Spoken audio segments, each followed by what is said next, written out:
Tjoe, tjoe. Horen jullie mij? Hallo, goedenavond allemaal. Oh, dat begint al goed. Welkom bij de première van Iepen Up Live. Zoals jullie zien aan dit soort dingen en een camera en zo en die felle lampen. Jullie zijn nu live te zien op Facebook op het wereldwijde web. Dus dat wordt nog wel eens wat, dat internet. Vanavond onze allereerste aflevering over Mediwiet. En nu begin ik even oerskijken in het Friesk. Want het is natuurlijk Omroep Friesland. Want deze avond is tweetalig. Deze jonnig is twatalig. Dus, als er Hollands sprekenden zijn die het Fries niet verstaan, zorg dan even dat je een Fries even bij je in de buurt krijgt. Dan kan hij jou een beetje helpen. En als er Friesen binnen die net zo goed Nederlands kennen, zit dan even om je heen en zit even in on die dat van je hem uitlezen kan. Ja?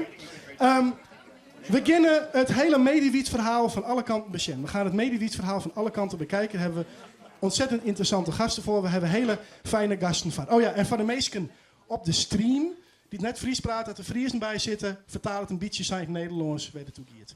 Oké, dan als eerste wil ik welkom heten. Dat zijn Marijke en Rob. Twee gebruikers van wietolie, want uiteindelijk draait het natuurlijk om de meesten die het broeken. Joost, even een applaus.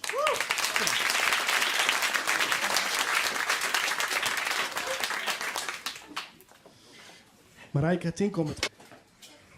Nou, wat noffelijk. We beginnen eerst even met een filmpje. Want we zijn bij die thuiswest, Marijke. En hij is even sjenlitten van hoe broekst dat eigenlijk? Ja, dat heet natuurlijk altijd. Ja. Nee, dat is niet voor jou. Nou, zo krijgen we de pakjes dus thuis gestuurd in een envelopje. Dit zakje gooi ik dan in de vriezer om het te bewaren. Wil ik het gebruiken, dan haal ik het uit de vriezer, snij ik het in partjes en zo stop ik het dan in een pipetflesje. Het is nu gestold. Ik doe het even bij mijn BH in. Duurt nou een paar minuten.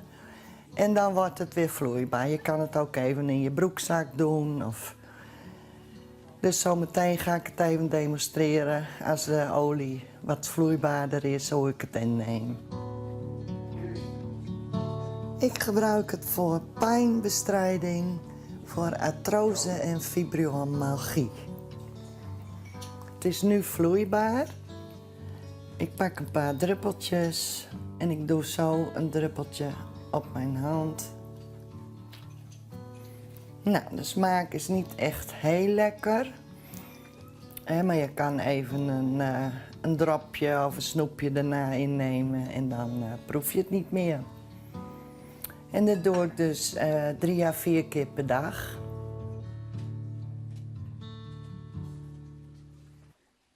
Ja, Marijke. Dan neem dus even, ik ken het zelf, ik haast net uitspreken. Fibromyalgie. Wat is dat voor En ziekte? dat is wekendelenreuma. En dat wat ik vrees of Hollands. was het al worst? Het uit zich in een hoop pijn. Het gaat eigenlijk door in het hele lichaam. Het ene moment is les van in schouders, dan is het in de jelle, armtakken, knibbels, tjen, noem het maar op. En giet het weer oer? Nee, daar komt het nooit vandaan. Dus daar bent eigenlijk chronisch ziek. Ja, daar komt het op del. En die pine is er dus altijd. Ja. Hoe heeft voordat je met die wietolie wist, hoe heeft toen wat on die pine doen? Ik heb een hele hoop trajecten gehad. Ik ben dus begonnen bij de reumatoloog. Het is dus net in het bloed te vinden. Dus het is eerst heel erg uitziekje, wat is het wel. Reuma worden dus uitsluiten. Dat is, het is wel een broek of zusje van reuma, maar het weer dus net echt reuma. De kist het ontdekken door bepaalde pijnpunten in te drukken. En toen ze dat ontdekt hebben, wat voor pijnbestrijding rieden ze die doen on? Ik ben dus begonnen met zware medicijnen. Ik zit dus heb onder tramadol zitten.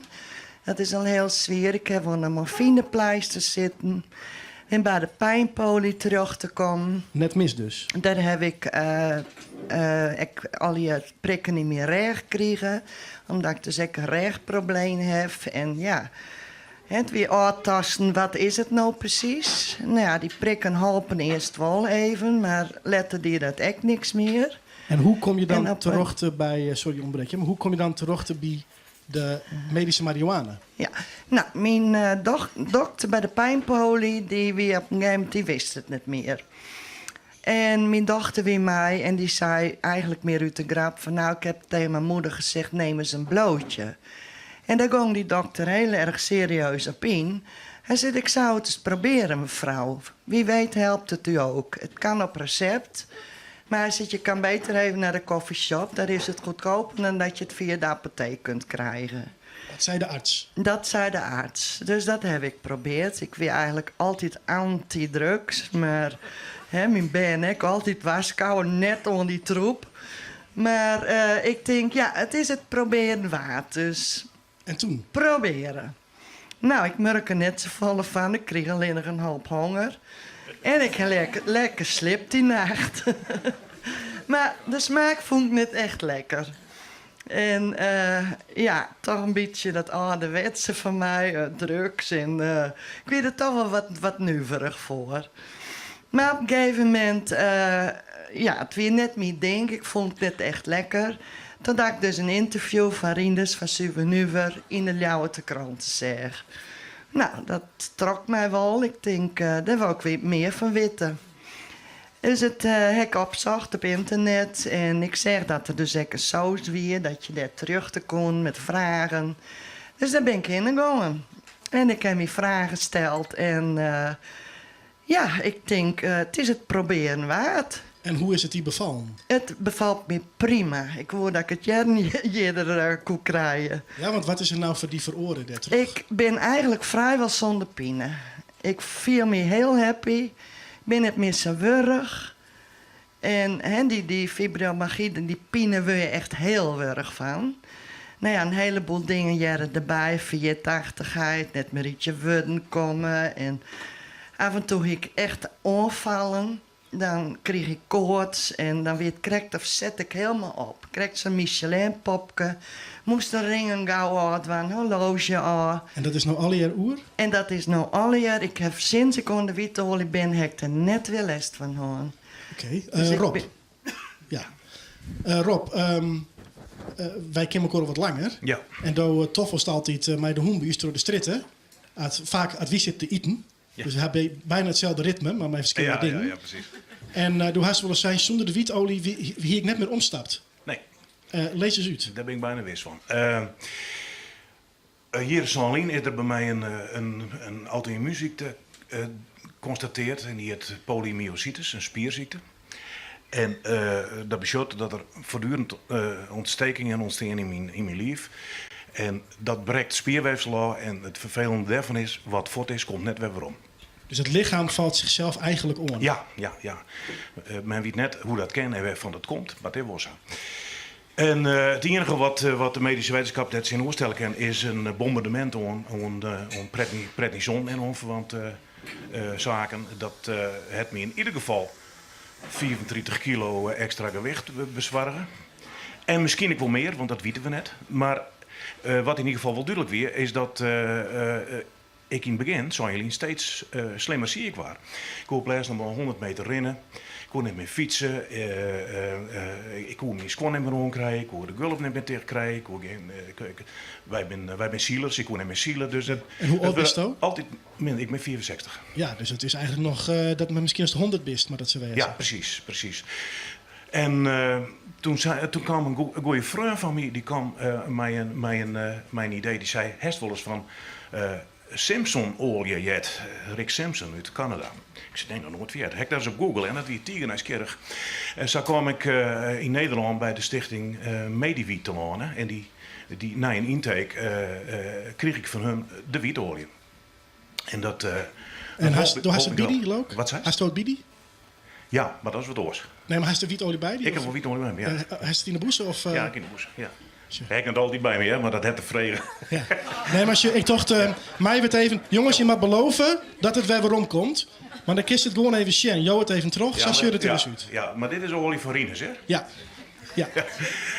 Maar goed, toen begon ik die wietolie te brokken. En het eerste wat mij gebeurde is dat ik pine vrijrekken. Want ik wie zo'n beetje paracetamol verslaafd.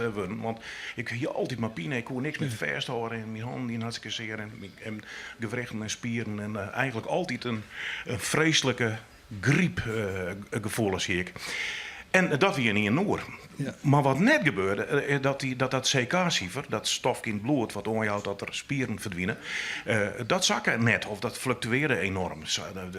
Dat moet onder de 200 wezen, soms weer dat 1000, soms weer dat 2000 en soms weer dat 300 en soms weer 600. En dan weer een touw vers te knopen. En toen houdt de Stichting Medewiet er mij op, want het groeide wat boven de holle, ik het idee. En zij namen een andere doelstelling in gedachten. Zij wilden mee leren om zelf wietolie te maken. Ja. Nou, dat leek me geweldig, want dat boeten dat het dan zelf makkest. Neemt ik regie in die eigen genezingsproces. Zeg maar. Dat is me enorm dat mooi. Is bijna een soort emancipatie voor deze patiënten. Zei van, dan doe ik het zelf. Ik neem zelf het heft in om. Ja. Dus ik begon zelf wietolie te maken. Maar het probleem daarmee weer, dat natuurlijk geen enkel inzicht heeft wat erin zit aan stoffen. En ik kreeg langzaam in de gaten, ik moet een hogere dosering hebben. En maar dat dan ik de hele dag knetterstoond. Dus ja. Ik krijg eens maar ik hiek net zo vol, hè, met drugs helemaal net zelfs. Dus dat woek ik echt net.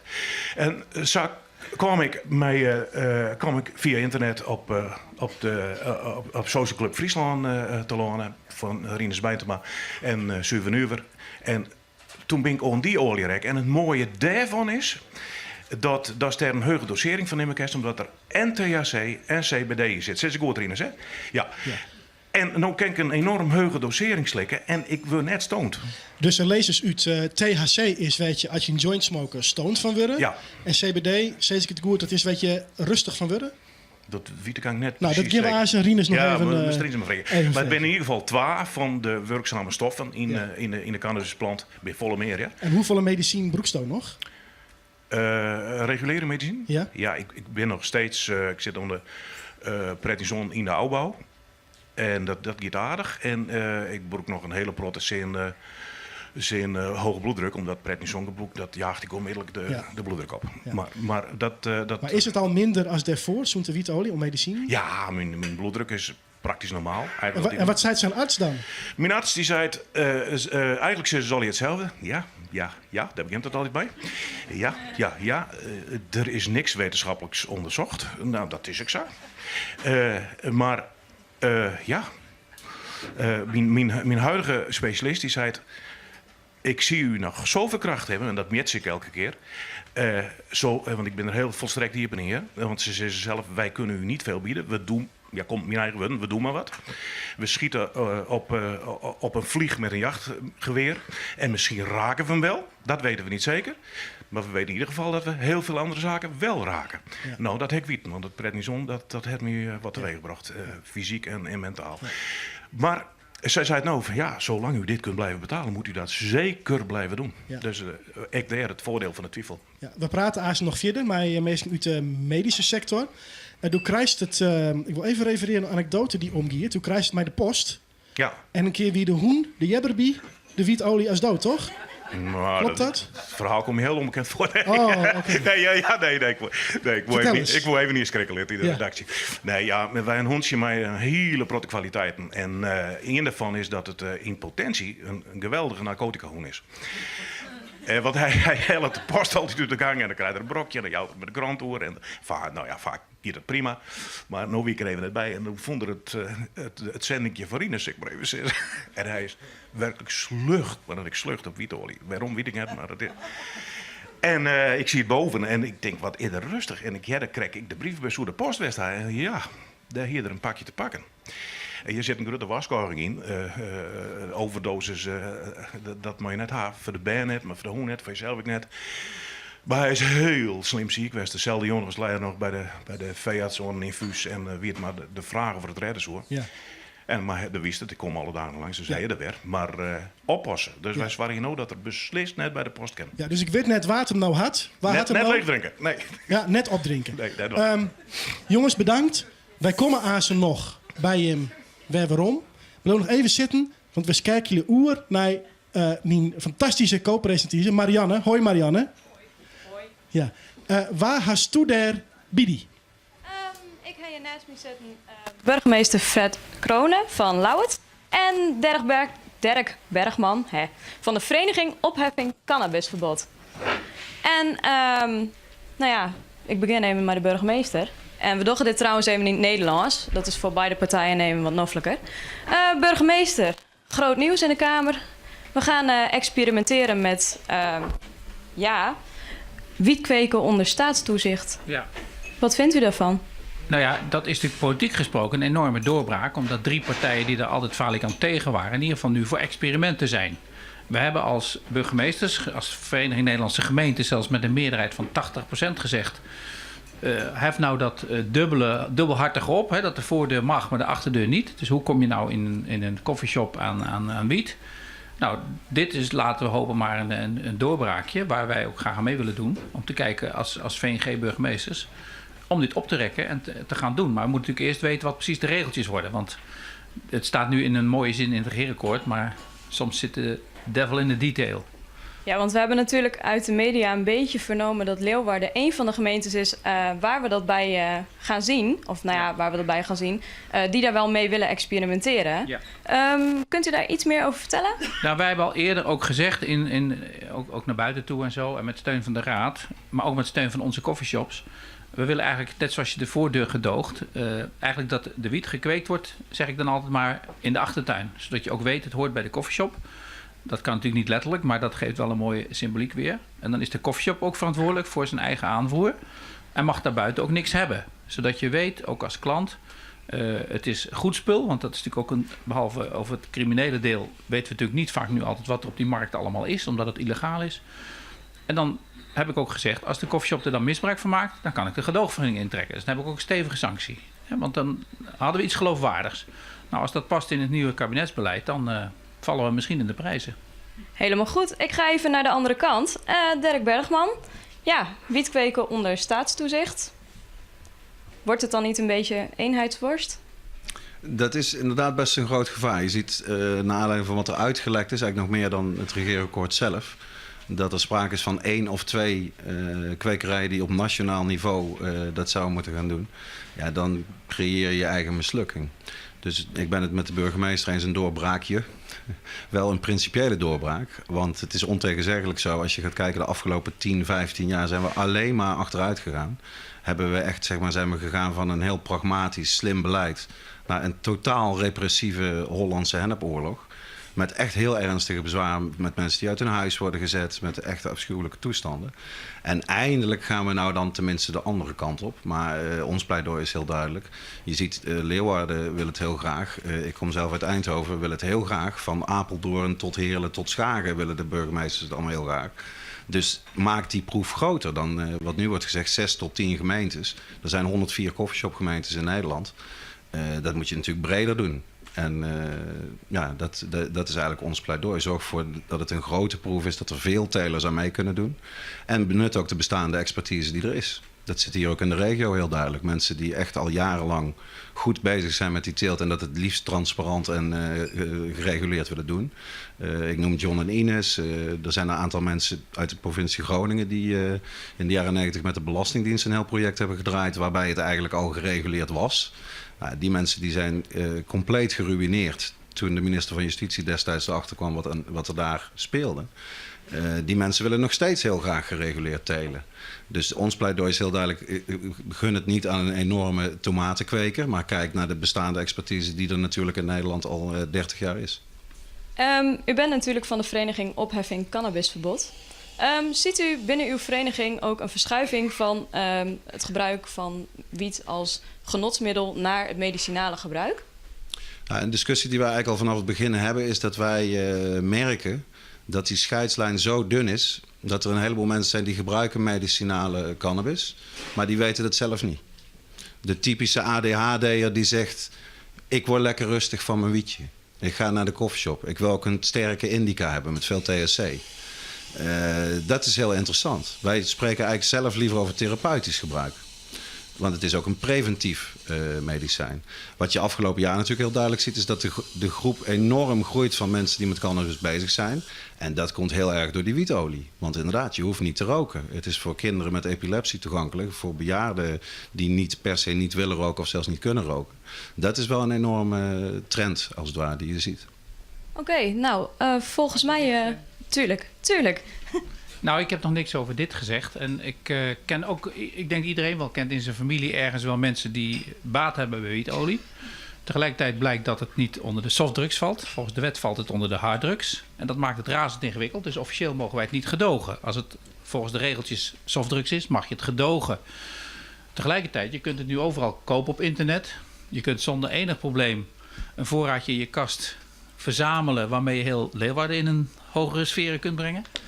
Dus het is nu volkomen ongecontroleerd. Dat geldt dus ook voor de kwaliteit. Er kan dus kaf onder het koren zitten, net als met softdrugs. Dus daarom vind ik het wel heel bizar dat we daar niet een oplossing voor vinden. Want als dit toch zoveel baat levert voor mensen, wat ook de medische stand zegt, dan moeten we daar toch op zijn minst een oplossing voor vinden. Dus of het nou echt gedogen wordt, of het wordt desnoods via de apotheek of een drogist beschikbaar gesteld, dat vind ik toch het minste wat we moeten kunnen regelen. Want zo ingewikkeld is dat niet. Dan kun je ook de garantie geven dat het goede kwaliteit wietolie is. Dan kun je het ook medisch begeleiden. Want ja, dit zijn 2 voorbeelden. Maar ik ken zelf ook meer mensen die zeggen, ja, dat hadden we niet meer gered zo zonder die wietolie. Ja. Overigens, dat is natuurlijk het bijzondere. Het heet niet voor niks drugs, hè. Al eeuwenlang gebruiken mensen dit soort middelen. Toen we nog niet de klinische wetenschap hadden, zal ik maar zeggen. Ja, dat kan je mooi vertellen. Maar nee, wacht nog even. Maar dan, heren, we komen nog bij jullie terug. Ja, we komen nog bij je waarom. Heeft hij weer haast? Jacco heeft een beetje haast. Oh. Ja. We gaan even door. We komen hier zo meteen weer terug. Ja, bedankt Marianne. Inmiddels is hier op het podium geslopen. Wel even een klein applausje. Rinus Bijntema. Rinus, ik wil best wel dingen van jou weten. Maar eerst even. Je hoort nu de burgemeester. Hè, die zegt, ik ken ook mensen die gebruiken wietolie. Veel mensen hebben er baat bij. Ook medici verwijzen naar. We moeten dit nu gaan regelen. Eigenlijk hebben jullie een beetje dezelfde missie. Ja, dat klopt. Ik ben het helemaal eens. Vooral het feit dat er controle dient te komen op de kwaliteit.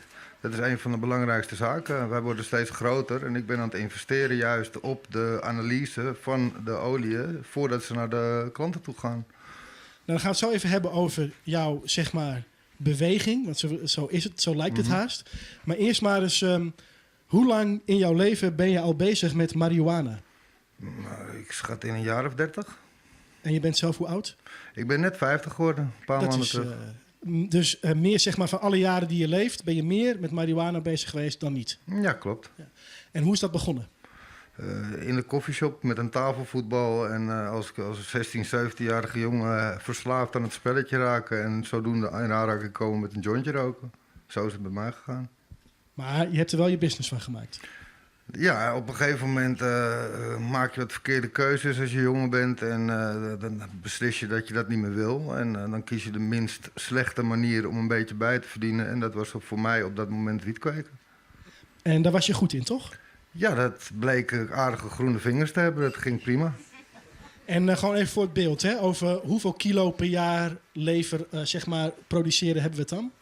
Nou ja, dat is begonnen als kleine thuisteler en op een gegeven moment werd het steeds groter. Want als je product goed is, dan willen veel coffeeshops zaken met je doen. En als ondernemer, hè, een illegale ondernemer dan, beslis je dan om uit te breiden. En dat ging 20 jaar geleden wat makkelijker en wat gemoedelijker als dat op het eten gaat. Maar hebben we het over 20 kilo, 30 kilo, 40, 50?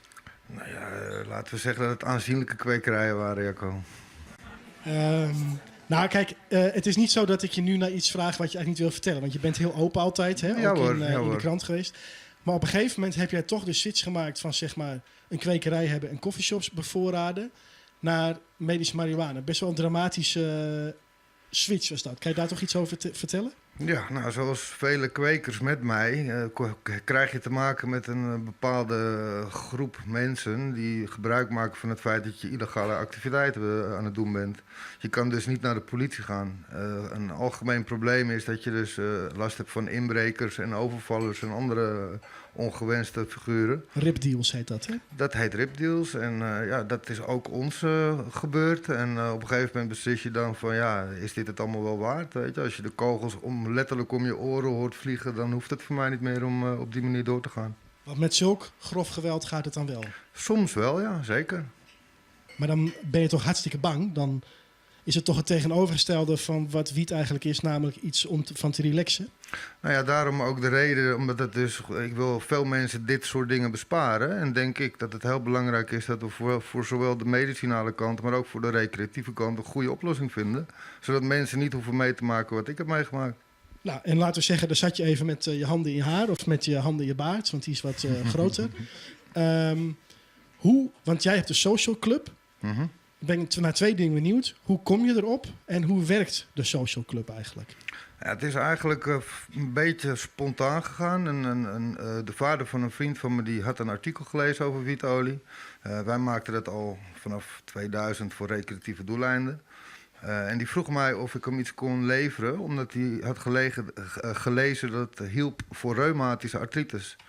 Dus ik persoonlijk geloofde daar toen niet zo in. Voor mij was het een Amerikaans verhaal die alleen maar gebaseerd was om een koffieshop te draaien. Hè. En wat heb ik pijn aan mijn vinger, doe mij maar een grammetje wiet. Dus ik heb dat gemaakt voor die man. Hij heeft dat uitgeprobeerd en binnen 3-4 dagen halveerde hij zijn medicatie. En toen gingen mijn ogen open. Toen dacht ik van, hé, zou het dan toch? We gaan even kijken naar, we zijn bij jou langs geweest, Is goed. hoe dat eruit ziet als je het maakt. Het is ondertiteld, want het was een beetje een lawaaierige omgeving. We zijn hier in een laboratoriumruimte van de Stichting Stuurbenuwe. Hier verwerken wij de marihuana tot een olie. Wat u hier voor zich ziet is eigenlijk een hele simpele extractievorm, de zogenaamde kokosolie-extractie. Je begint om schone kokosolie in een pan te stoppen en dan gooi je het marihuana-product erin. Door middel van roeren en warmte maken die cannabinoïden zich los van het product en hechten ze zich door het bindmiddel aan de kokosolie.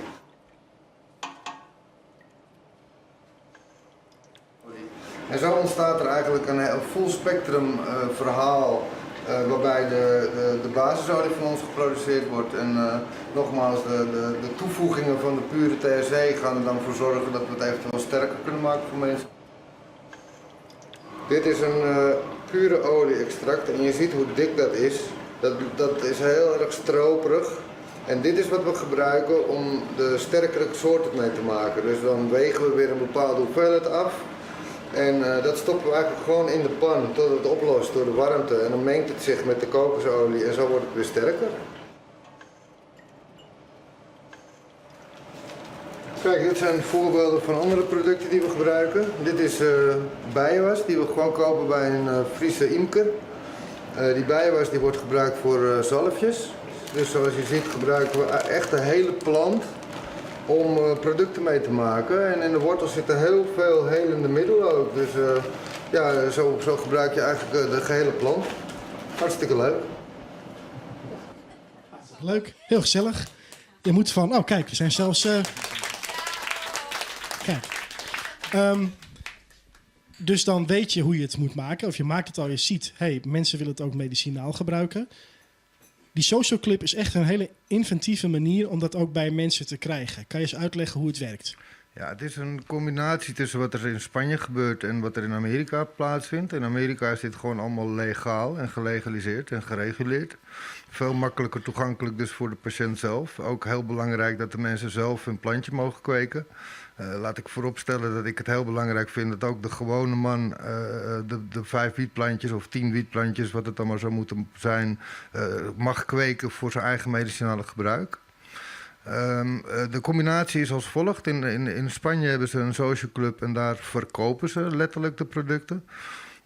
Wij hebben gekozen om het Amerikaanse model na te doen, waarin ze in 1995 begonnen zijn om medicinale wiet uit te delen aan mensen. Eigenlijk om een community te starten waardoor er een zichtbaar een aantal mensen was die eigenlijk wilden dat het gelegaliseerd ging worden voor medicinaal gebruik. Ze deden dus eigenlijk de wiet gratis weggeven aan patiënten om zodoende een draagvlak te krijgen om te gaan legaliseren. En de enige transactie is dan net als bij de social club hier een soort soort contributie? Ja, nou, wij hebben er dus heel lang over nagedacht om wat voor manier we dat moeten doen. Het is inderdaad een juridisch probleem, omdat het inderdaad in de lijst 1 staat. Wij hebben toch gekozen, of ik heb toch gekozen om het op deze manier te doen. Omdat ik vind dat het heel belangrijk is dat ook de politici met eigen ogen en oren kunnen zien en horen dat heel veel mensen hier baat bij hebben. Dan hebben we daarnaast met een advocaat geraadpleegd en die heeft ons gezegd van je moet het sowieso niet gaan verkopen, want dan krijg je dus het idealistische idee erachter, vervalt een beetje, dan word je eigenlijk een drugsdealer. Dus wij hebben eigenlijk gekozen om mensen heel sociaal en vrijblijvend te laten kennismaken met het product.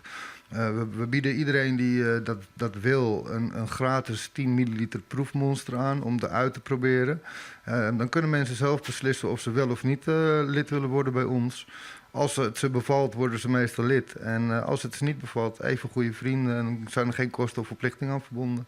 En komen ze dan langs of hoe komen ze eraan? Nou ja, het is verschillend. Veel Friesen die weten ons inmiddels wel te vinden. Het is een drukte van belang, ook op donderdagmiddag. Hartstikke leuk trouwens. Dat is aan de Lorenzkade hebben jullie een pand? Ja, we're aan de Lorenzkade. En daar geven we de informatie aan de mensen die komen. En dan vertellen we hoe het werkt. En dat we niks in de zaak kunnen hebben vanwege de regelgeving. Alles gebeurt dus op externe locaties. Wij verzorgen alleen de informatiestroom voor de mensen. En dat pakt heel erg goed uit. En als ze dan lid zijn en het zakje is op?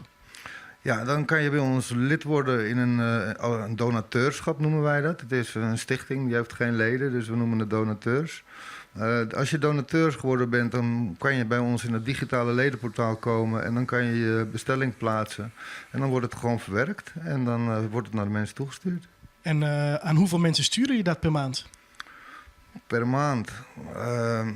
Nou, dan moet ik even rekenen voor je. Ik denk, we hebben meer dan 7000 leden op dit moment. Dus ik verwacht dat we 14.000 pakketten wegsturen elke maand. Dat is heel veel, hè? Dat gaat de goede kant op. En jullie zijn begonnen in Leeuwarden, dus met echt een plek waar mensen naartoe kunnen. Die zijn nu in het hele land aan het openen. Hoeveel zijn er nu? We zijn op dit moment zitten we op 6 vestigingen. En ik ben vanmiddag uit Eindhoven gekomen.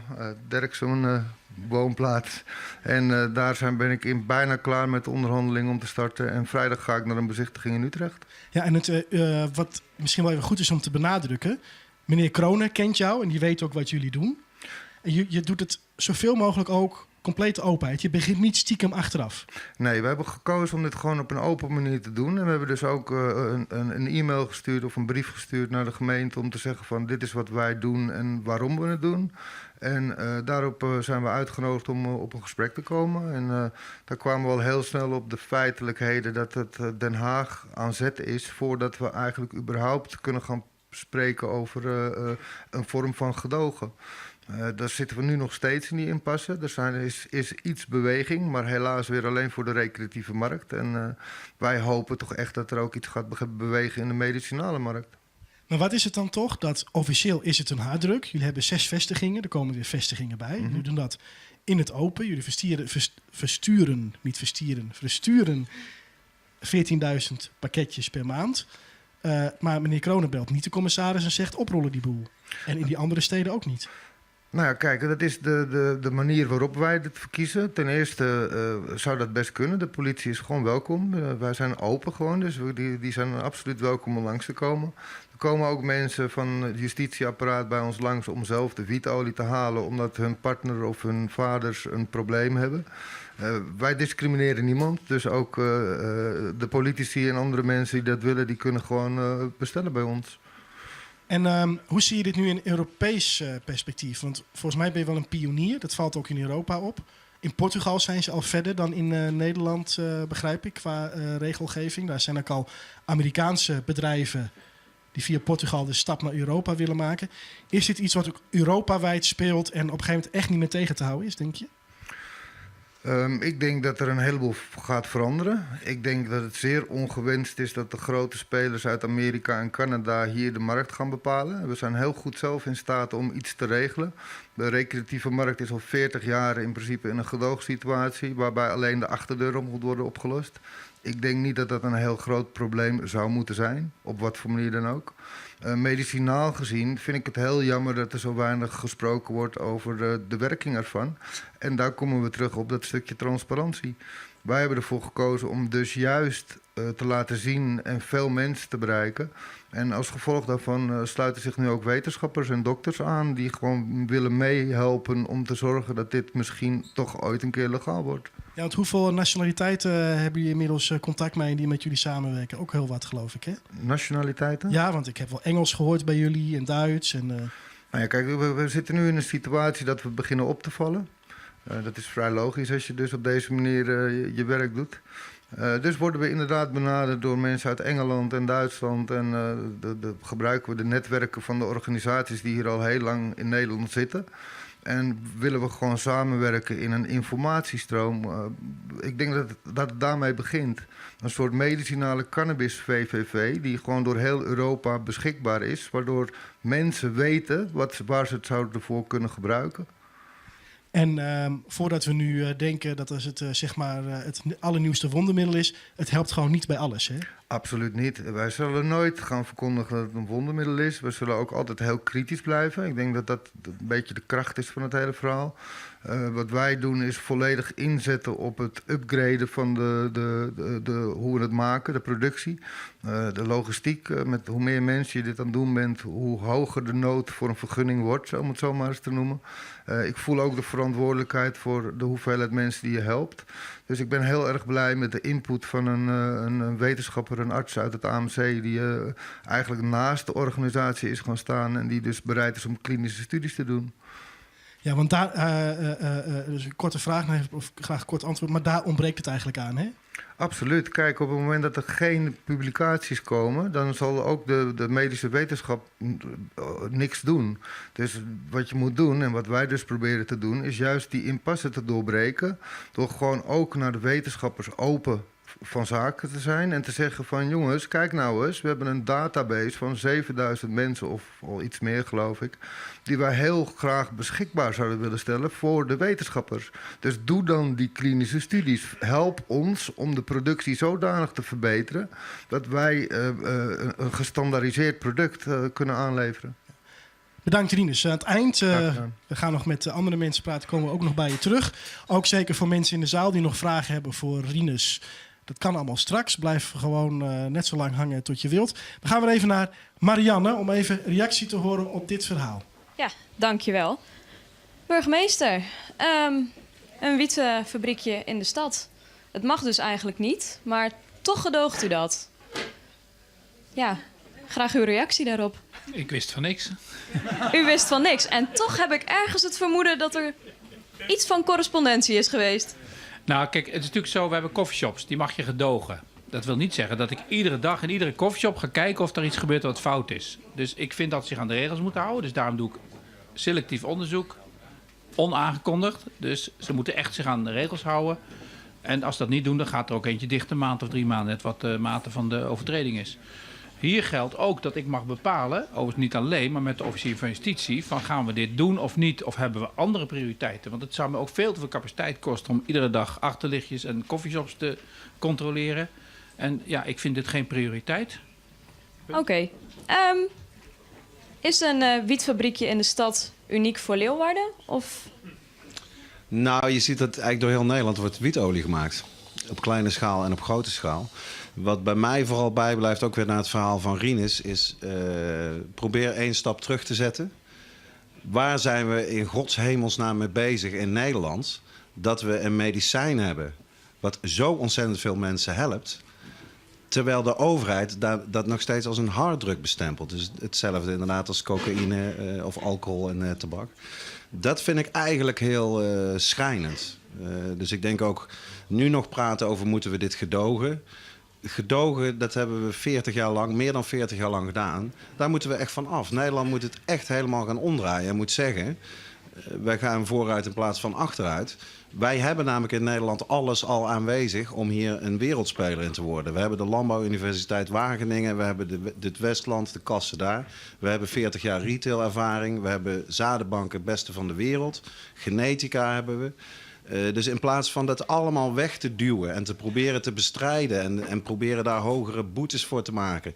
Er is geen branche in Nederland die zo streng wordt gecontroleerd als de coffeeshops. Als we dat eens zouden doen met die gifbedrijven die nu en dan in brand vliegen, dan hadden we daar echt een veel betere besteding van belastinggeld.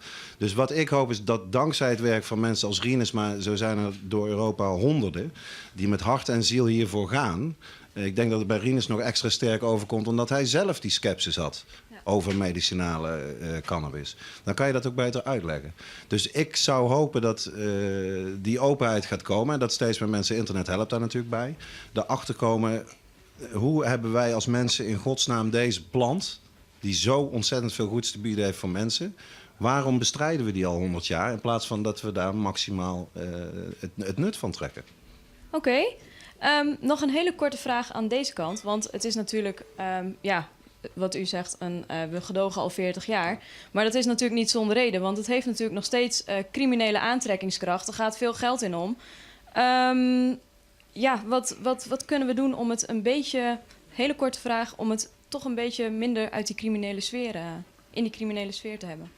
Nou ja, daarom moet je naar een betere vorm van gedogen dan wel echte legalisering. Dan kun je ook veel beter zeggen, hier is de grens, dit mag wel, dit mag niet. Want natuurlijk nu, omdat het niet gelegaliseerd is, zit er kaf onder het koren. Zitten er ook mensen tussen die de foute spullen maken, chemisch gevaarlijk enzovoort. Bovendien kun je dan beter ook reguleren naar de gebruiker toe. Want ik wil ook niet dat het volkomen vrij wordt. Want er zijn er eenmaal groepen die daardoor te lang te veel gebruiken. Die daardoor psychotische klachten kunnen krijgen. Er zit ook een keerzijde aan. Hè? Dat geldt niet voor wietolie speciaal, maar voor alle softdrugs.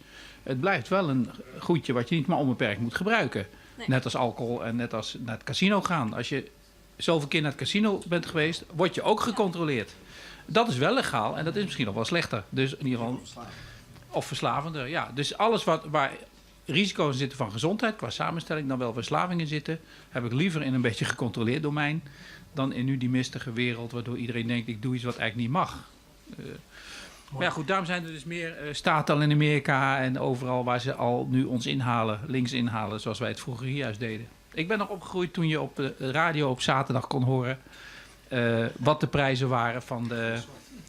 Ja, Koos Zwart. Toen de dochter van de minister van Volksgezondheid, dat kon allemaal nog. Nou, laten we maar vragen. Ik weet niet Mooie tijden. Ik weet niet of mevrouw Schippers... Oude tijden herleven. Oude tijden herleven. Wij gaan over naar Jacco en de band. Want het is ook even tijd om even te relaxen, als we het toch over wiet hebben. En we vonden het zo enorm rolbevestigend om een reggae-band te nemen. Want het gebeurt eigenlijk altijd. Dus we dachten, we vregen Pieter van der Bij en zijn compaan van de rockabilly. Maar Pieter, binder eens wel rockabilly-veskes oer marihuana? Nou, ik weet wel dat het hele volle wel dingen waard in het verliezen. 50, 40 hebben we toen, hè? Oh joh, dat wie had de normaalste zaak. En dan konden de rockabilly's en de punk. De punk scene van de jaren 50, tuurlijk werd er bloot. Tuurlijk, alles wat fout liekt, dat men graag. En zolang dat de meesten denk ik altijd nog wat hypocriet. Ik vind het zelf altijd hypocriet. Wanneer nog steeds drank bijvoorbeeld, dat wordt nog steeds wordt getolereerd als gezellig.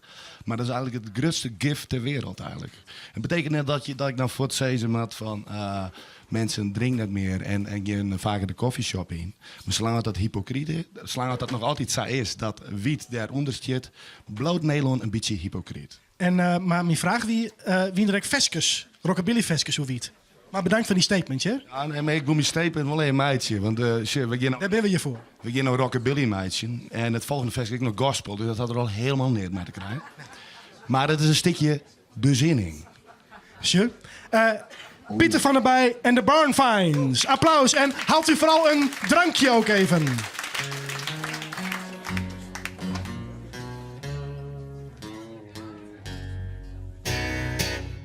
There are some people who say we cannot tell whether we are saved or whether all is well. They say we only can hope and trust that it is so. Well, I was there when it happened, and so I guess I ought to know. Yes, I know when Jesus saved me, the The very moment he forgave me, he took away my heavy burdens. Lord, he gave me peace within. That Satan can't make me doubt it. I won't doubt It's real and I'm gonna shout it. I'm gonna shout Well, I was there when it happened, and so I guess I ought to know.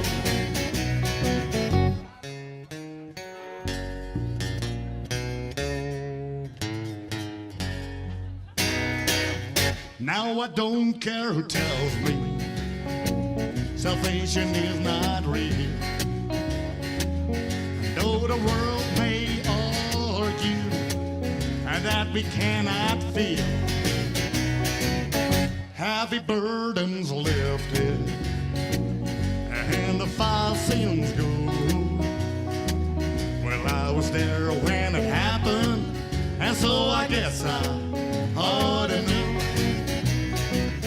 Yes, I know when Jesus saved me, Save my soul, the very moment he forgave me, make me whole. he took away my heavy burdens. Lord, he gave me peace within. Satan can't make me doubt it. I won't doubt It's real and I'm gonna shout it. I'm gonna shout Well, I was there when it happened, and so I guess I ought to know.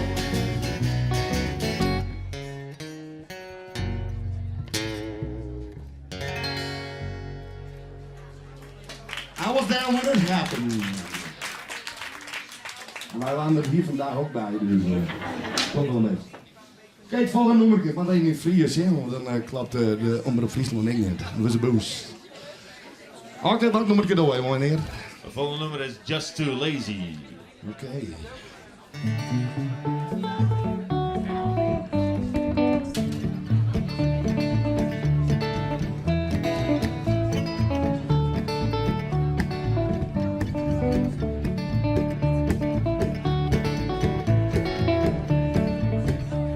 There's a paving dude that he's worried about, and the weeds are up high as a fence. Uncle M went fishing about a month ago, and I haven't heard from him since. Well, my gal's been cheating and running around, it's enough to drive me crazy.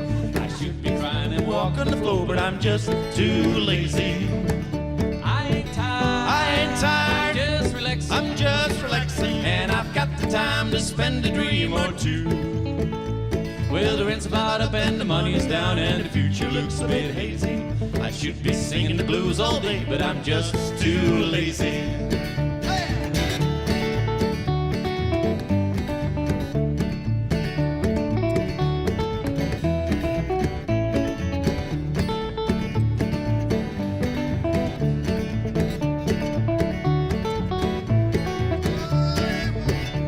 Well, the pants I'm wearing ain't got much dress, and they're not tailor-made, but they're just right for taking a nap and laying in the shade. I should be hunting a job, I guess, but I feel so like a daisy. I could be setting the world on fire, but I'm just too lazy. I ain't tired, just relaxing. I'm just relaxing, and I've got the time to spend a dream or two. Well, the neighbors think I'm not much good, and the kinfolks think I'm crazy. They never cause word to grease my brow, 'cause I'm just too lazy.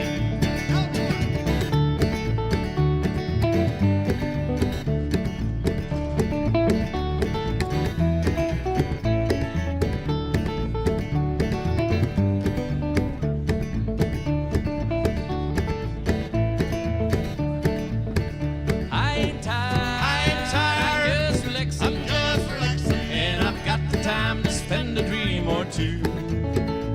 Well, the rent's about up and the money is down, and the future looks a bit hazy. I should be singing the blues all day, but I'm just too lazy. Applaus!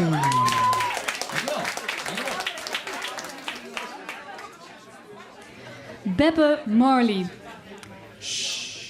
De eerste keer dat mijn oma erom vroeg was 1,5 jaar geleden. Ze had er wel vertrouwen in, want drogisterij Atsma en die vrouw die ben altijd zakeurig verkocht het. Ze sprak wietolie uit als wietolie, zoals ze bij onze zeldzame koffiebar-uitjes ook cappuccino bestelden. De echo van een generatiekloof. Fayyemme is wol alles te Cape, Tjinburg. Iemand van in de 80 moet je het vooral naar de zin maken, dus de volgende keer zat het flesje in mijn tas. Wat volgde was een filmscène à la You got the stuff, I got the money, maar dan in een bejaardenflat in Zuidwest-Friesland. Een van de vele portemonnees kwam open en we wisselden onze rijkdom uit. Het liek het wel kroepolie en zij roekte dik. 3 grappen over haar verroestige stijl verder bracht ze het flesje naar haar mond. Net de volle beppie, eerst maar even zien hoe het valt. 20 jaar geleden was datzelfde groene blad, maar dan tot toeter gerold, namelijk nogal intens gevallen. Tijdens een schooluitje met de opleiding Sociaal-Pedagogisch Werk hijste ik vrolijk mee met de jongens, totdat ik mijn eigen handen door de lucht zag vliegen en ik bovenop de Himalaya zat in plaats van op een verkeersdrempel. Doodeng. Net leuk. Een uur later werd het wel tof. Het kampeerterrein in Appelscha veranderde bij elke keer dat ik het tentzeil opzij deed in een exotisch land. Wauw, we zitten in Frankrijk. En nou in Italië. Wat een geweldige reis. Ik had mijn oma net zo'n avontuurlijk leven gegund, maar vooralsnog was dit flesje haar grootste vorm van lef geweest. Een nieuw flesje kwam er niet, ze vond het best duur. En de familie en de verpleging moest het ook maar niet weten, zei mijn bibberende hyacinthbouquet boven haar theekopje met rozen. Nee zeg, stel je voor, wat zou de maatschappij denken? Zelf declareerde ik dit jaar vrolijk een factuur voor een craniosacraalbehandeling. Ja, het is iets met hersenvocht, meditatie, maar het hielp wel.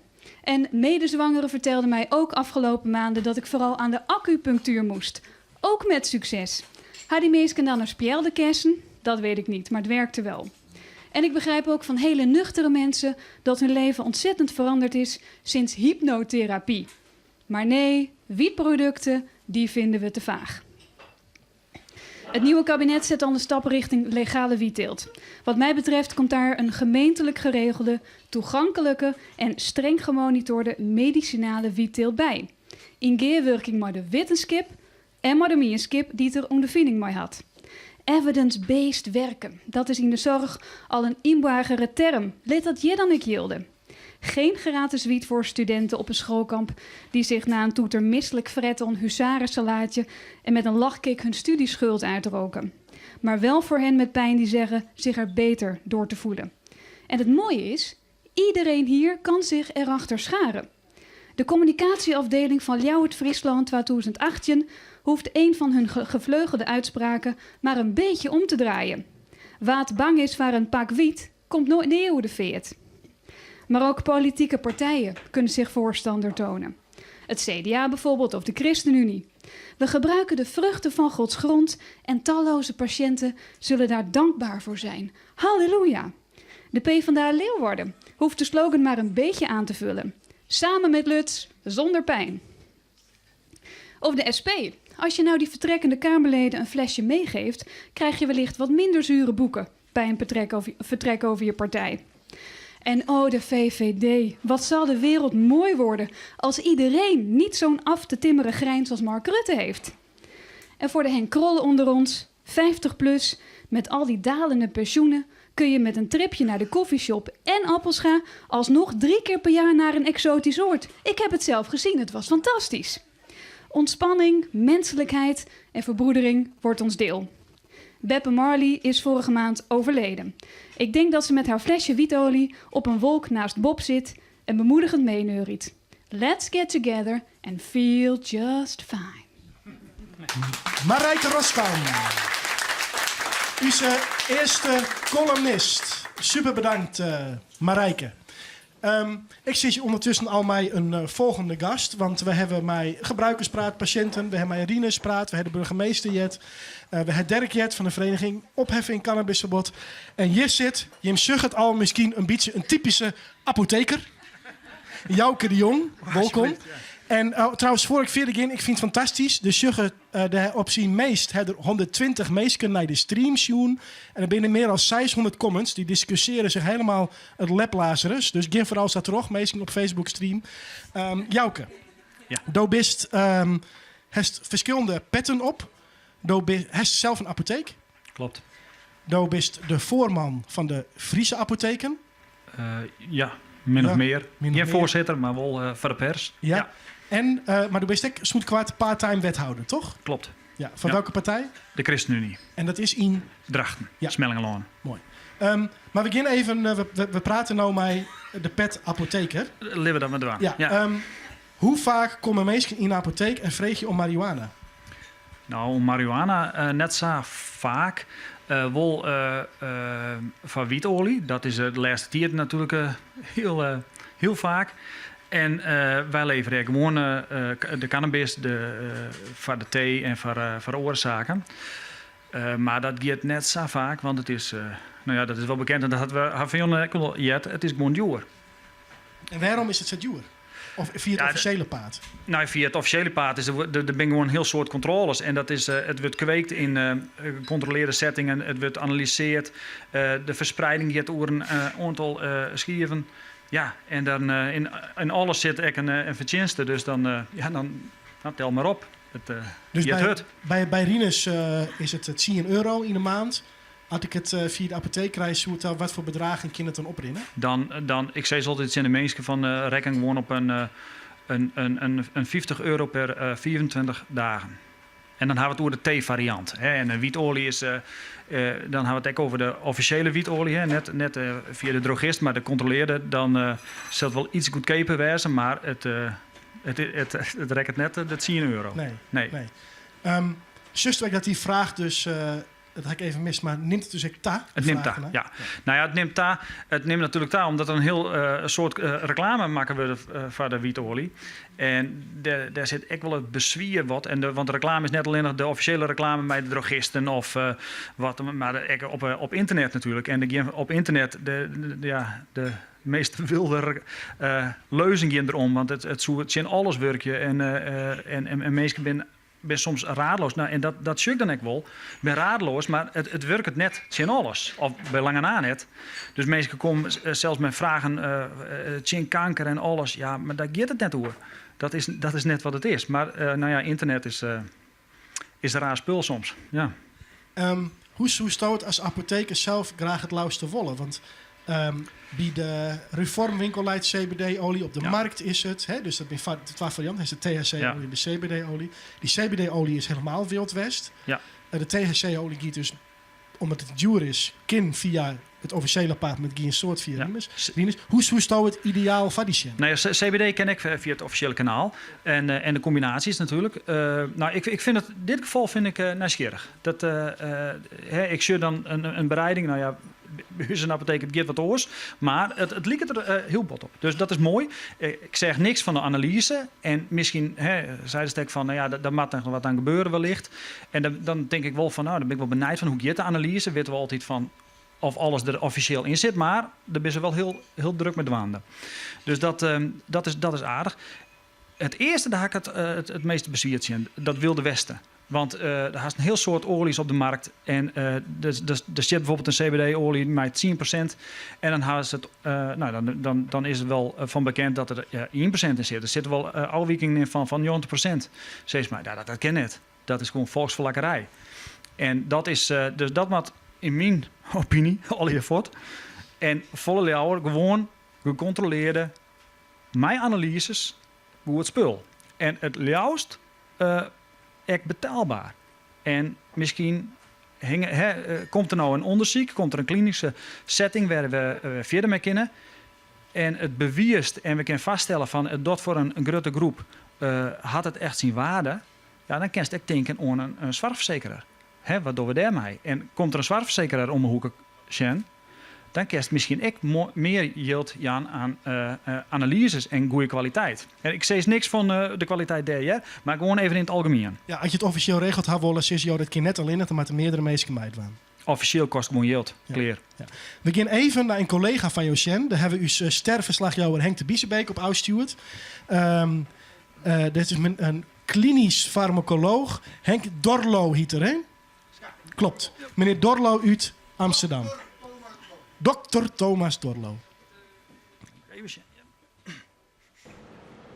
Zou cannabisolie kunnen werken, medicinaal, Aan wat voor waarde moet het dan voldoen? In het laboratorium is al wel aangetoond dat bijvoorbeeld THC en CBD, 2 stoffen die in cannabis zitten, wel degelijk effecten hebben op kankertumoren in een reageerbuisje. Maar er zijn ook tegenovergestelde effecten waargenomen. Bijvoorbeeld dat ze tumoren juist bevorderen tot groei. Maar als de roep om een wetenschappelijk onderzoek van cannabisolie zo sterk wordt, waarom gebeurt dat dan niet? Ik denk dat het probleem is eigenlijk dat THC niet een zo veelbelovend stofje is. Het heeft wel effecten in het laboratorium, maar er zijn honderden andere stoffen die veel meer belovender zijn dan THC. Omdat het product steeds populairder wordt, zie je ook steeds meer kleine fabriekjes ontstaan waar de cannabisolie gemaakt wordt. Hoe vindt u die ontwikkeling? Bij die extractie worden niet alleen maar THC meegenomen, CBD. Er worden al die duizenden andere stoffen die in cannabis zitten, worden ook meegenomen in die extractie.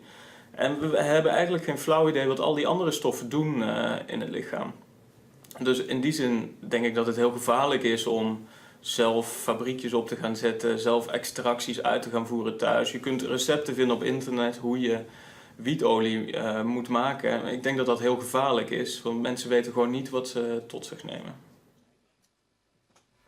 Ja, en dan moet ik even nog bijzezen dat deze man is voorman van de Vereniging tegen Kwakzalverij.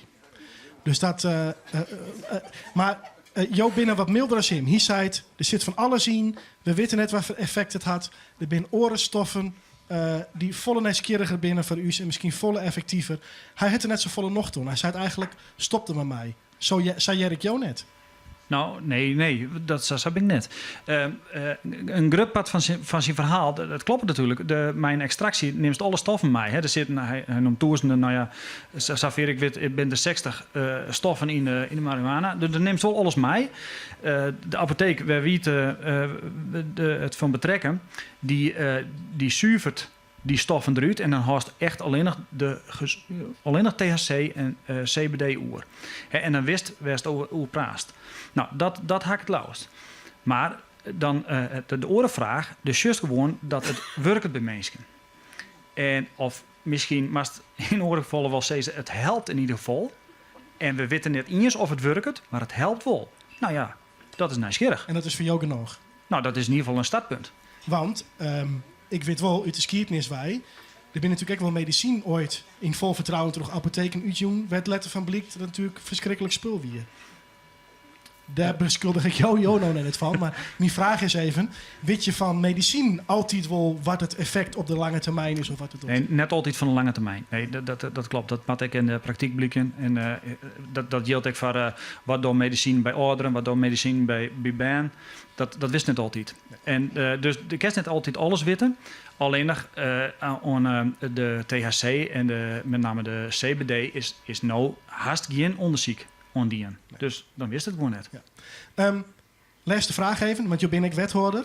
Daarvoor zit je eigenlijk net, maar meneer Kronen het zijn. Ik wil dat wel die proef. Maar in Smallingenloon, weet je, wethouder ben, hij zei, we willen die proef, ik wil. Waar wint het? Waarom kan het beter bij hem als bij de burgemeester die daar zit?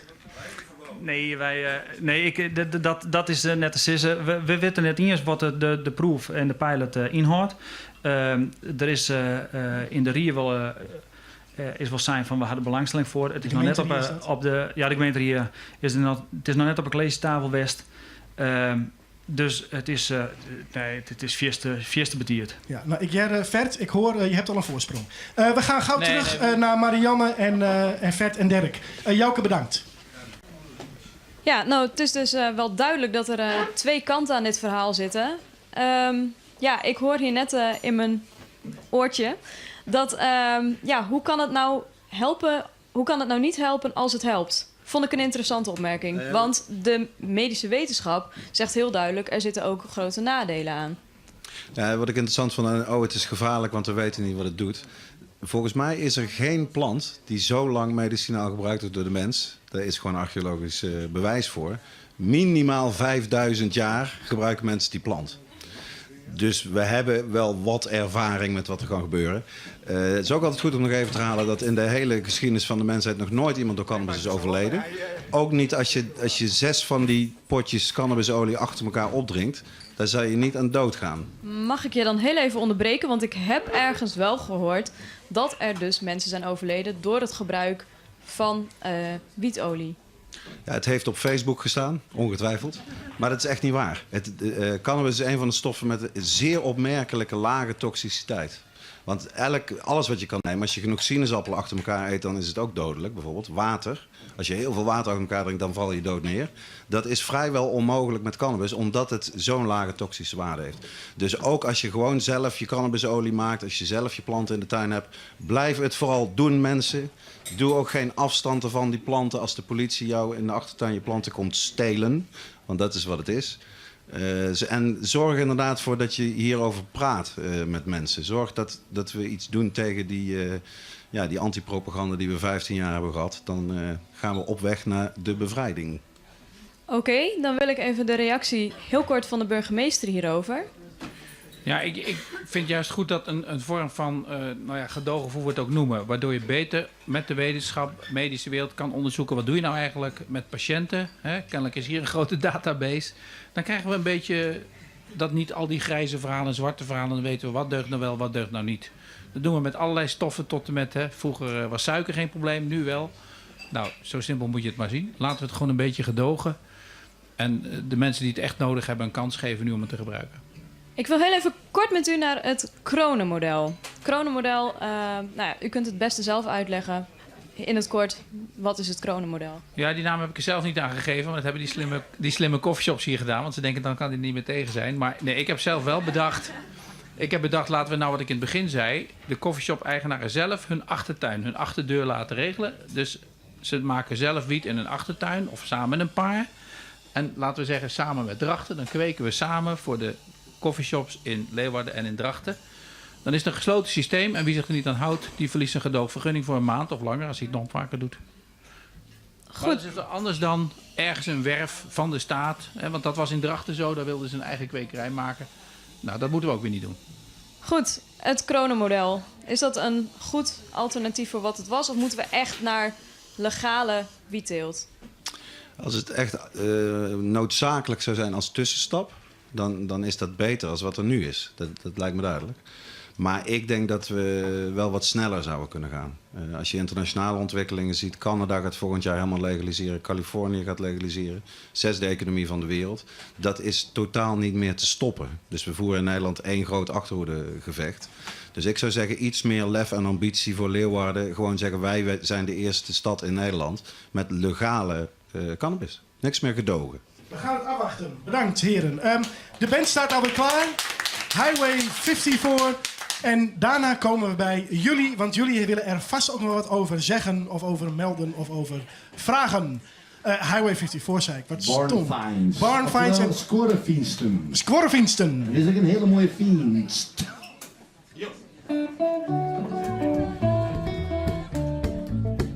When you're strayed from the fold and there's trouble in your soul, can't you hear the blessed Savior calling you? When your soul is lost in sin and you're at your journey's end, can't you hear the blessed Savior calling you? Calling you, calling you, calling you, calling you. Can't you hear the blessed Savior calling you? He will take you by the hand, lead you to the promised land. Can't you hear the blessed Savior calling you?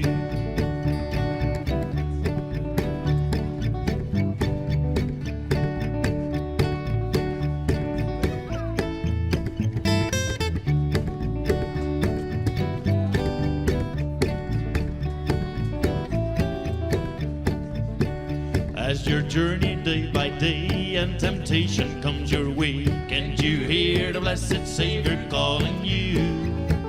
If you follow in His light, He will always guide you right. Can't you hear the blessed Savior calling you? Calling you, calling you, calling you, calling you. Can't you hear the blessed Savior calling you? He will take you by the hand, lead you to the promised land. Can't you hear the blessed Savior calling you?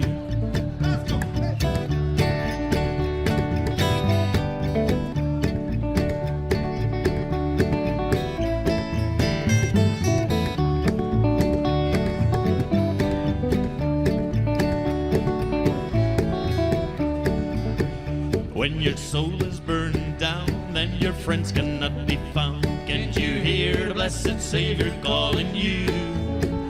If you follow him each day, he will brighten up your way. Can't you hear the blessed Savior calling you? Calling you, calling you, calling you, calling you. Can't you hear the blessed Savior calling you? He will take you by the hand, lead you to the promised land. Can't you hear the blessed Savior calling you?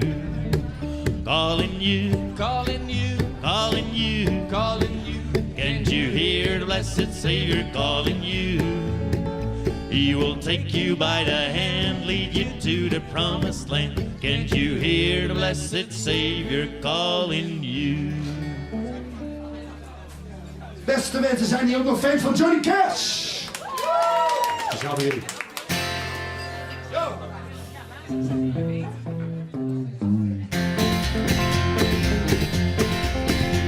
I hear the train coming, it's rolling around the bend, and I ain't seen the sunshine since I don't know when. I stuck in Folsom Prison, and Dougie's dragging up. But that train keeps a rolling all down to San Antonio. When I was just a baby, my mama told me, son, always be a good boy, don't ever play with guns. I shot a man in Reno just to watch him die. When I hear that whistle blowing, I hang my head and cry. Ah, Mr. Crying Guitar, play!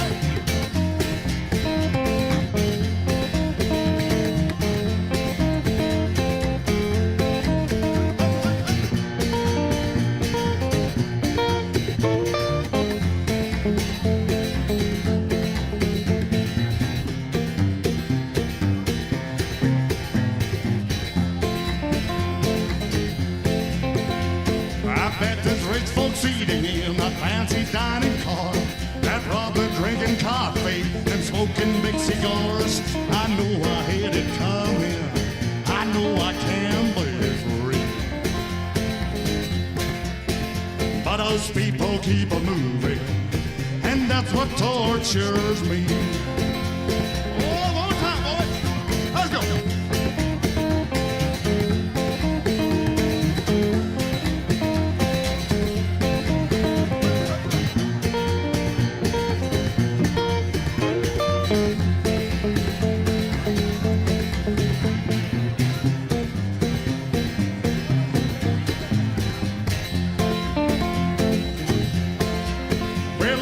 Free me from this prison hell, that railroad train was mine. I bet it moved it on a little farther down the line. Far from Folsom Prison, that's where I want to stay. And I let that lonesome whistle blow my blues away.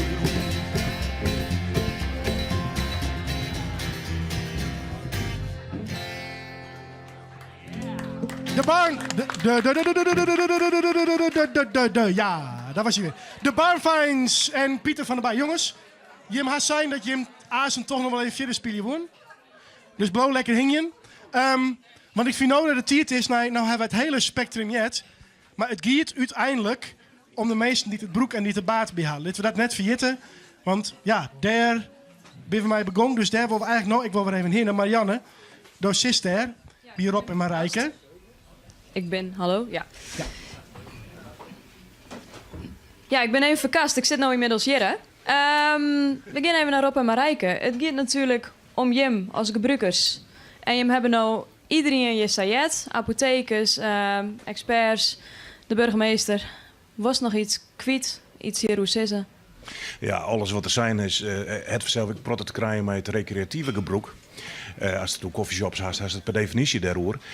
daar heb ik net zo volle meningen over. Ik ben er net 100% voor, net 100% in. Dat maakt het net zo voluit, maar het lijkt me goed om het uit de criminaliteit te halen.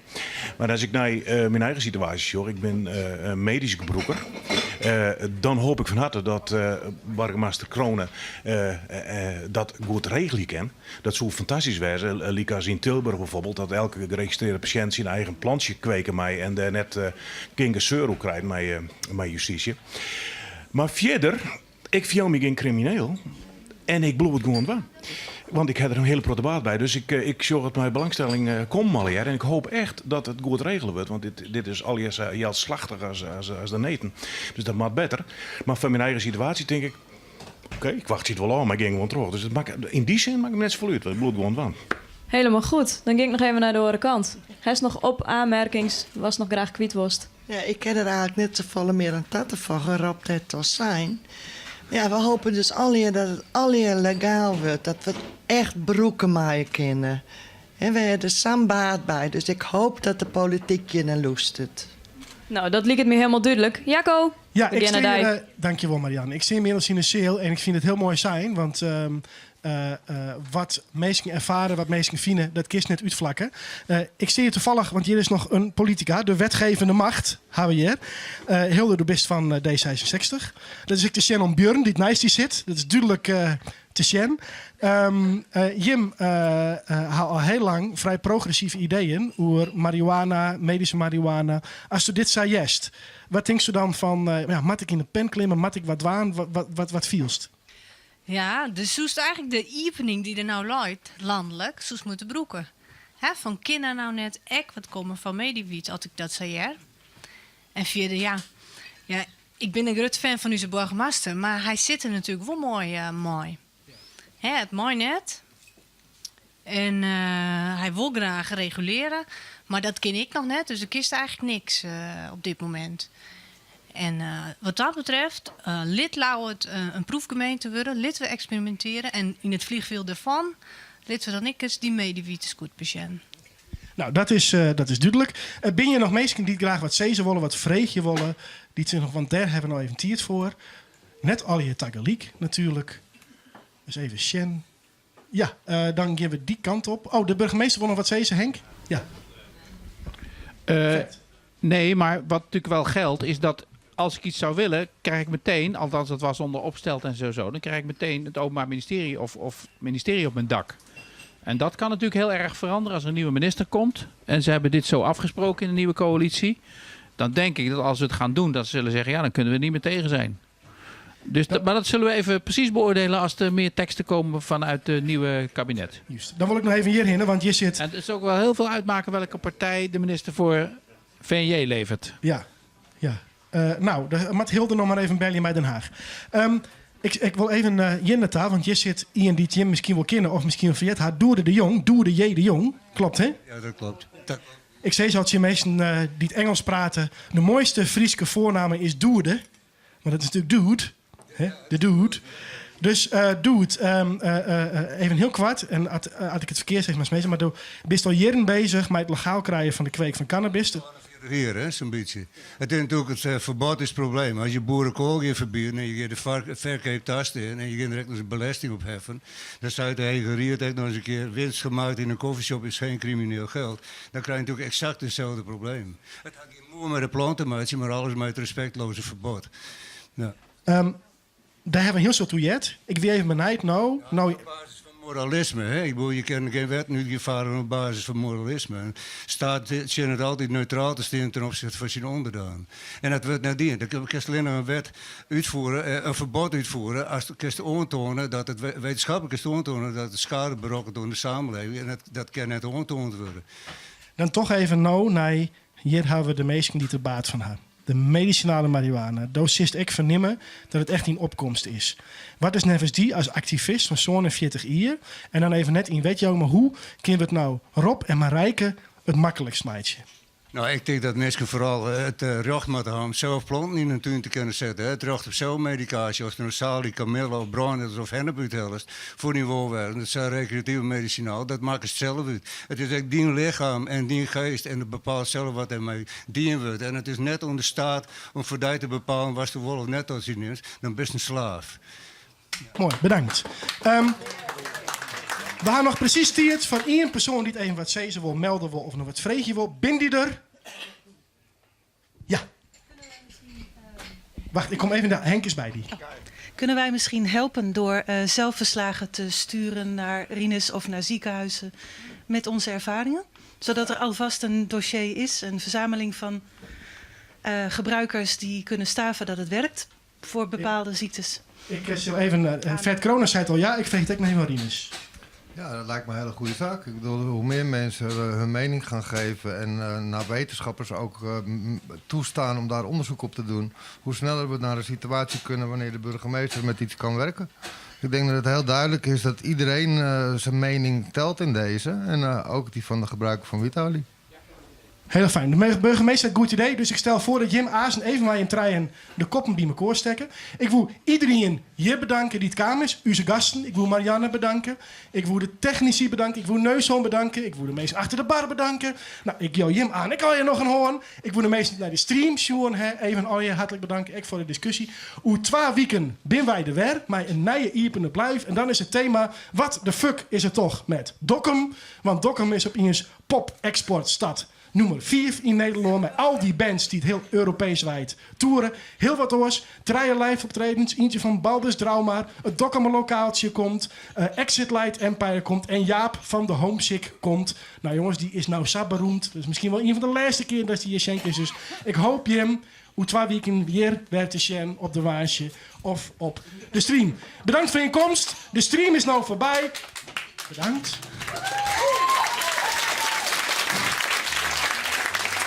En blijf nog lekker hingen. De burgemeester is hier nog. Rinus is hier nog. Doerde is hier nog. Uw gasten ben je nog. En luister nog even naar muziek. En neem nog even een drankje. Of boet nog even een pret-sigaret. Bedankt en tot de andere keer.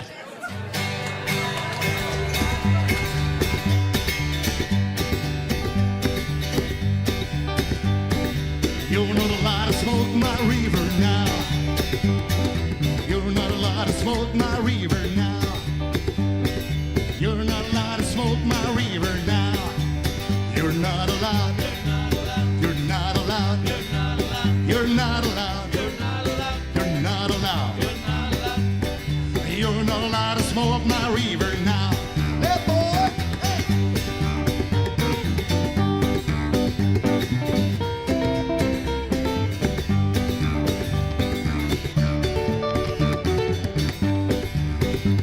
And if you have a try, gonna shoot you down. Well, if you have a try, gonna shoot you down. And if you have a try,